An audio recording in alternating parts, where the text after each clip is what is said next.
Welcome to the Line Array Calculator 3 feature update video for version 3.4. This quick overview will showcase the new features and improvements introduced in this update. In addition to the previous ability to copy and paste venue geometry across LAC files with a clipboard, we have now added the ability to export and import venue geometry as files. The new menu here allows you to export and import files in .gcf format using typical import and export dialogues. This feature can be used to share venue files or to transfer venue geometry from one instance of LAC to another. For more complex venues, we have added a Show Hide button next to each venue plane. This will allow you to clean up your view and allow prediction of focused parts of the venue, as hidden planes are not included in the mapping calculations.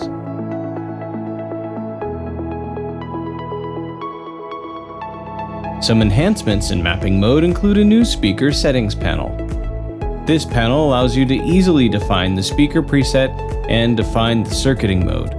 The preset you select will automatically be imported into Performance Manager and programmed into the amplifier. The circuit grouping you choose will automatically circuit your speakers in LAC, just like with Performance Manager. If you wish to do something non-typical, you can choose Custom.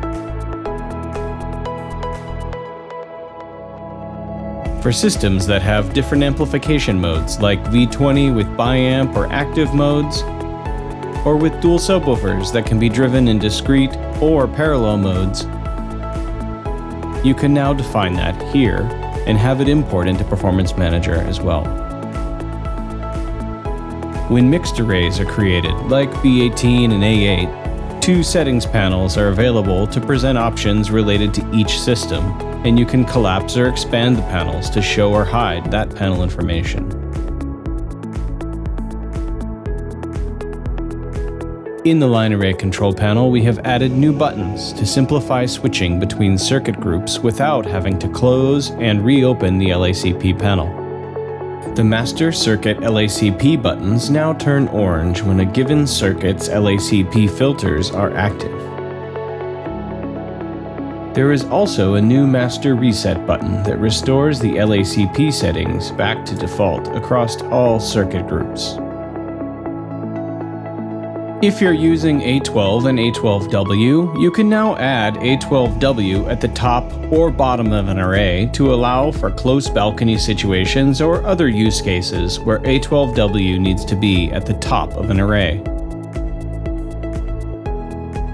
In SPL mapping, a new Calculate button has been added to the mapping page that prevents the acoustical engine from constantly running, causing unnecessary CPU usage.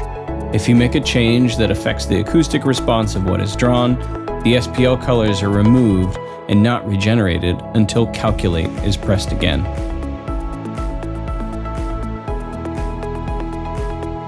This suspension mode drop-down menu selects between compression or tension style rigging for supported systems like V20. Depending on the selection, mechanical options like array frames and accessories are adjusted to only show the appropriate options for each mode. When set to compression mode, a new compression link illustration appears in the array drawing window. For arrays that might be better rigged using dual points, side-by-side points, or quad-point rigging, as is sometimes required on outdoor stages and locations with low point load maximums, we have added a new suspension point option to the configuration page. Choosing one of these options will automatically show you only compatible hardware and geometry for the array. Changes to the weight and center of gravity of the array due to the additional hardware required are automatically calculated. Dual point side-by-side assumes two suspension points on the horizontal axis will be used, and quad point assumes 4 corner suspension points on 2 extension bars are used. When creating a larger subwoofer array, you can now use this button that will automatically copy the arrangement and properties of the subwoofers in the first container to all of the other containers. If we build a system with 6 containers of 3 subwoofers and want them to be B18s in cardioid configuration, we can simply change container 1 and press this new auto copy button to copy all of the changes to the other containers.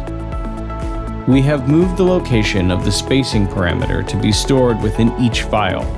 To define whether we are using center-to-center or edge-to-edge system spacing, we can now go here for quicker access. A redesigned PDF export is available for ground stack subwoofer arrays that shows all of the details needed to implement the arrays in the field.